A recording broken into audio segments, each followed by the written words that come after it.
Сәлеметсіздер ме балалар? Бүгін ультрадыбыс датчиктерін өтеміз.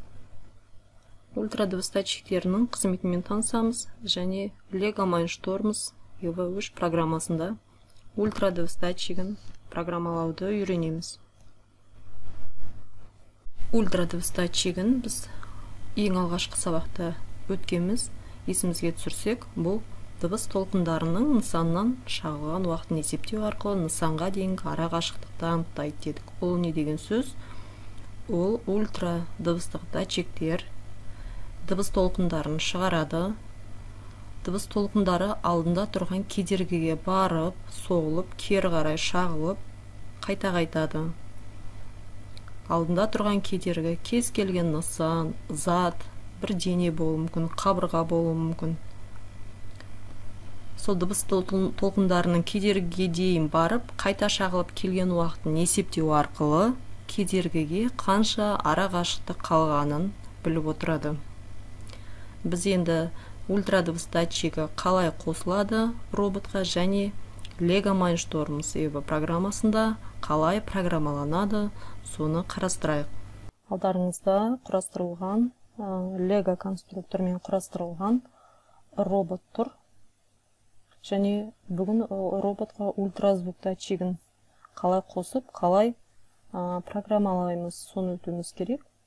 Міне үстіңгі жақта модуль тұр, көріп тұрсыздар. Бізге қазір модульдің мотор қосылатын жағы көрініп тұр.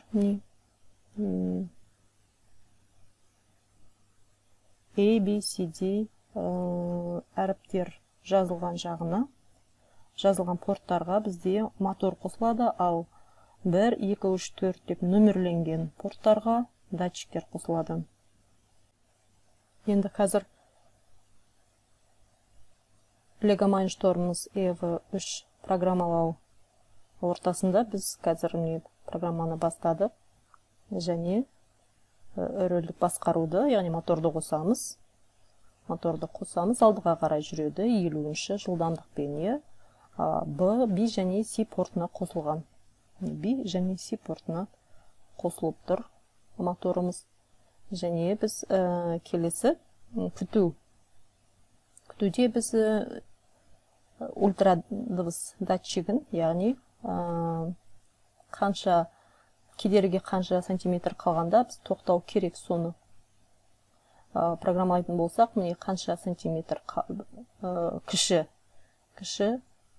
кішіні таңдаймыз және 15 сантиметр деп жазамыз. 15 сантиметр қабырғаға не кедергіге таяп қалған кезде тоқтау керек, яғни мотор рөлдік басқаруды өшіреміз. Және міне екінші портқа қосылған ультрадыбыс датчигі. Қасында міне түс датчигі тұр. Қасында міне түс датчик тұр үшінші портта. Екінші портта ультрадыбыс датчигі тұр. Үстіңгі жақта порттарда моторлар қосылып тұр. Мына жерде қарасаңыздар, ультрадыбыс датчигі модульдің 4-ші номерлі портына қосылып тұр. Сонымен бүгінгі сабағымыз аяқталды. Келесі кездескенше сау болыңыздар.